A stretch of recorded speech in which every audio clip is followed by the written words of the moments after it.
इतिहास गवाह है कि गुनाह इब्लीस शैतान से भी हुआ और गुनाह हजरत आदम अलैहिस्सलाम से भी हुआ, लेकिन एक मरदूद बन गया और दूसरे महबूब बन गए। फर्क गुनाह का नहीं था, फर्क माफी और अकड़ का था। अस्सलाम वालेकुम। इस सीरीज का मकसद सिर्फ इस्लाह यानी सुधार है और दीन की सही समझ हासिल करना है। आज हम हजरत आदम अलैहिस्सलाम की तौबा और हमारी मायूसी को समझेंगे। हम जो भी बात करेंगे वो सीधे कुरान और सुन्नत की रोशनी में होगी, ताकि हमारी नीयत और अमल दोनों बदल सके। कुरान मजीद के सूरे अल अराफ में एक वाकया बयान किया गया है। जब हजरत आदम अलैहिस्सलाम से एक चूक हुई तो उन्होंने कोई बहाना नहीं बनाया, ना ही तकदीर पर इल्जाम डाला। शैतान ने गलती की तो उसने दलील दी, बहस की और कहा मैं उससे बेहतर हूँ।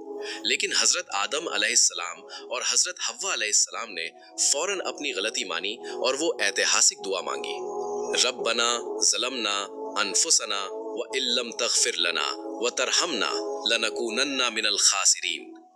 ऐ हमारे रब, हमने अपनी जानों पर जुल्म किया, अगर तूने हमें माफ नहीं किया और हम पर रहम नहीं किया तो हम बर्बाद हो जाएंगे। हकीकत ये है कि इंसान मिट्टी से बना है और खता यानी गलती करना इसकी फितरत नेचर में है। हदीस तिर्मिजी में हजरत मोहम्मद सल्लल्लाहु अलैहि वसल्लम ने फरमाया, आदम की तमाम औलाद खताकार है और बेहतरीन खताकार वो हैं जो तौबा कर लेते हैं। आज हमारे मुआशरे का सबसे बड़ा अलमिया ये है कि हम गुनाह करने के बाद मायूस हो जाते हैं।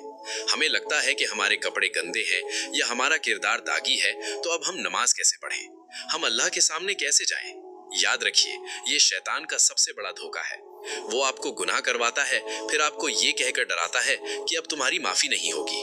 अल्लाह को फरिश्ते नहीं चाहिए, उसे वो बंदे पसंद हैं जो गलती के बाद रोते हुए उसकी चौखट पर आते हैं। गुनाह पर शर्मिंदा होना ही तौबा है। जब तक सांस चल रही है, माफी का दरवाजा खुला है। तो आज के दिन से ये तय कर ले, अगर गुनाह हो जाए तो इब्लीस की तरह दलील मत दे, बल्कि हजरत आदम अलैहिस्सलाम की तरह फौरन माफी मांग ले। अल्लाह माफ करने वाला और बेहद रहम करने वाला है। मायूसी कुफ्र है और उम्मीद ईमान है। अल्लाह हमारी नियतों में इखलास पैदा फरमाए।